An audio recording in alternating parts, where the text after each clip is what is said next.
देखिए next question है solve x into y dash is equal to 1/2 y square plus y. तो यहाँ पर हमें क्या दिया हुआ है, एक डिफरेंशियल इक्वेशन दे दिया हुआ है, तो हमें इसको सॉल्व करना है। चलिए करते हैं फिर। तो x into y dash plus 1/2 y square plus y, इसमें कन्फ्यूजन हो सकता है, ये वाई डैश कभी कभी हो सकता है लिखे और हमें ना दिखे, तो इसलिए मैं इस नोटेशन को प्रेफर करूँगा। जैसा भी इस टाइप का क्वेश्चन दिखेगा ना, आप इस टाइप के नोटेशन में लिख लीजिए, आपको पहचानने में ईजी होगा। तो सही है, d y by d x into d y by d x is equal to 1/2 y square plus y. अब यहाँ पे देखिए, इसको हम 2 को कॉमन लेके वाई स्क्वायर प्लस 2y लिख सकते हैं, बिल्कुल लिख सकते हैं।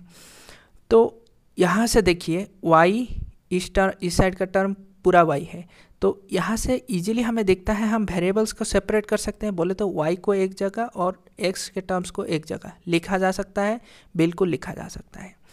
तो वही किए, 2 into d y divided by y square plus 2y is equal to d x by x. Variable separate हो गया।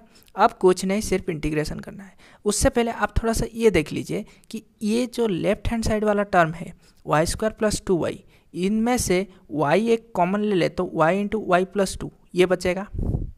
अब देखिए ये जो ऊपर का 2 है, यहाँ पर हम क्या किए, y को ऐड किए और y को सब्ट्रैक्ट किए। इससे हमें क्या फ़ायदा हुआ, हमारा एम क्या रहता है, इसको हम कोई लीनियर टर्म में कन्वर्ट करें।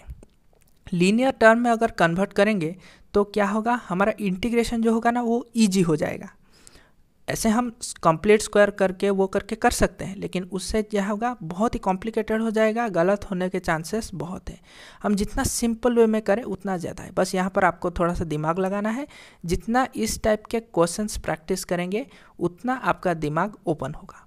तो चलिए फिर करते हैं। यहाँ पर 2 तो एक ऑलरेडी है, यहाँ पर 2 लिखा हुआ है, तो 2 की हमें कोई चिंता करने की नहीं है। तो 2 लिखा हुआ है, सिर्फ y को एक ऐड करना है, एक सब्ट्रैक्ट करना है, ठीक। अब देखिए ये जो y प्लस 2 है इसको एक साथ रख लिए और ये माइनस वाई को एक साथ रख लिए, तो हमारा ये जो इक्वेशन है ये रिड्यूस होकर क्या आ जाएगा, y plus 2 y plus 2 d y, minus ये माइनस बीच में है और ये y by y into y plus 2 into d y, ये डी एक्स बाई एक्स, ये हो गया। अच्छा अब देखिए ये y प्लस 2 कैंसिल, तो 1 बाई वाई डी वाई ये है, और ये y कैंसिल, तो 1 by Y plus 2 into d y, और डी एक्स बाई एक्स बचा हुआ है।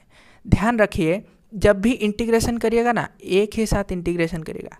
ऐसा नहीं कि यहाँ पर इसको सिंप्लीफाई करते रहे और इसको इंटीग्रेट कर दिए, नहीं, ये करेंगे तो आपको ही कन्फ्यूजन होगा।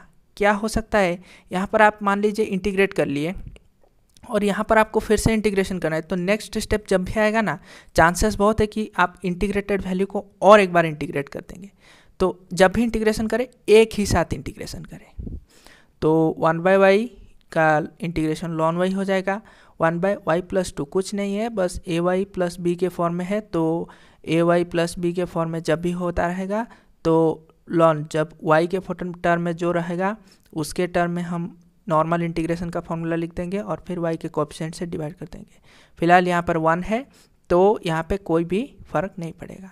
लॉन x है और यहाँ पे लॉन c क्यों लिए, क्योंकि यहाँ पर देखिए ये 3 टर्म लॉन में है, इसको लॉन में लेंगे तो हमारा जो लास्ट इक्वेशन आएगा वो दिखने में थोड़ा अच्छा लगेगा, इसलिए हम लोग क्या किए, ये लॉन c ले लिए।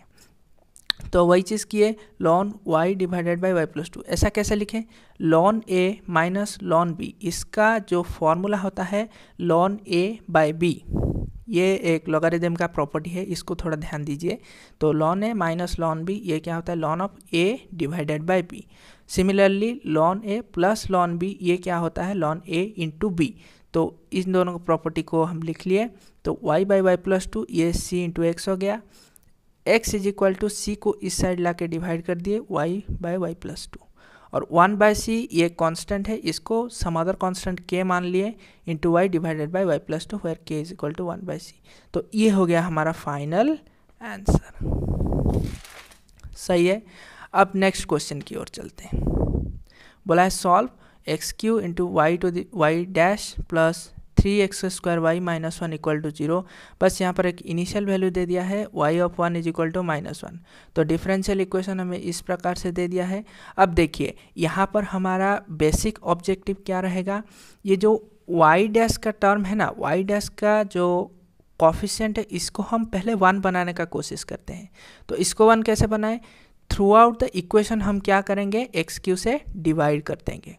जैसा कि मैंने आपको पहले प्रॉब्लम में बताया था, इस टाइप के नोटेशन से कोई भी कंफर्टेबल नहीं होगा तो वो dy/dx का यूज कर सकता है। तो x³ से डिवाइड कर लिए तो dy/dx बच गया 3x² y divided by x³। तो x² से x³ बचा, ये नीचे बचा x और ये -1/x³ इक्वल टू 0। तो dy/dx plus 3/x into Y, और ये 1/x³ को हम इस साइड ले आए तो ये प्लस 1/x³ हो जाएगा। ठीक है, अब देखिए ये जो है ये लीनियर इक्वेशन के फॉर्मेट में लिखा हुआ है, dy/dx plus p of x into y equal to q of x। ये p ऑफ x यहाँ पर क्या हो गया 3/x और q ऑफ x क्या हो गया 1/x³। तो उस प्रकार से हम इसको लिखें comparing with linear form dy/dx plus px into y equal to qx। तो हमें क्या मिला, px is equal to 3/x, qx is equal to 1/x³। तो इंटीग्रेटिंग फैक्टर हमें इस लीनियर फॉर्म का आपको अगर पता होगा तो हम क्या लिखते हैं, e⁻p dx।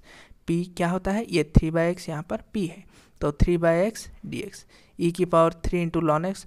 और ln का और एक प्रॉपर्टी क्या होता है, ये ln के पहले जो नंबर होगा वो क्या हो जाएगा, ln का जो आर्गूमेंट है x के पावर में चला जाएगा तो e⁻ln x³। फर्दर आप एक और चीज़ देखिए, e⁻ln में अगर कुछ भी लिखा हुआ रहेगा ना तो उसका आंसर ये ln का आर्गूमेंट ही होगा। तो यहाँ पर देखिए इंटीग्रेटिंग फैक्टर क्या हो जाएगा x³। द सॉल्यूशन हमें क्या मिल जाएगा, y is equal to 1 integrating factor qx into integrating factor dx, इसका इंटीग्रेशन और ये कांस्टेंट ऑफ इंटीग्रेशन इसके साथ मल्टीप्लाई में रहेगा। तो इसको थोड़ा सा सिंप्लीफाई कर देंगे तो हमें क्या मिल जाएगा, ये y is equal to x plus c/x³। लेकिन ये देखिए ये क्या है, ये जनरल सॉल्यूशन है। जनरल सॉल्यूशन बोले तो ये एक फैमिली ऑफ कर्व्स को डिनोट कर रहा है। जैसे जैसे हम c को चेंज करते करते जाएंगे हमें अलग अलग कर्व मिलता जाएगा। लेकिन हमें यहाँ पर क्या बोला है, एक IVP दिया हुआ है, बोले तो इनिशियल वैल्यू प्रॉब्लम दिया हुआ है, x और y में कुछ स्पेसिफिक कंडीशन दे दिया है। तो यहाँ पर हमें क्या निकालना है, c का वैल्यू निकालना है, उसको अगेन इस इक्वेशन में पुट करेंगे गिवन y और x के वैल्यू के अकॉर्डिंग। तो हमें पार्टिकुलर सॉल्यूशन मिल जाएगा IVP के लिए। तो करते हैं फिर, तो x की जगह पर 1 और y की जगह पर -1 रख देंगे जनरल सॉल्यूशन में। तो ये हमारा कुछ आ जाएगा, c का वैल्यू आ जाएगा -2। तो c का वैल्यू -2 हम इस इक्वेशन में रख देंगे तो हमें क्या मिल जाएगा, y is equal to x -2 divided by x³। तो ये हमारा हो गया पर्टिकुलर सॉल्यूशन।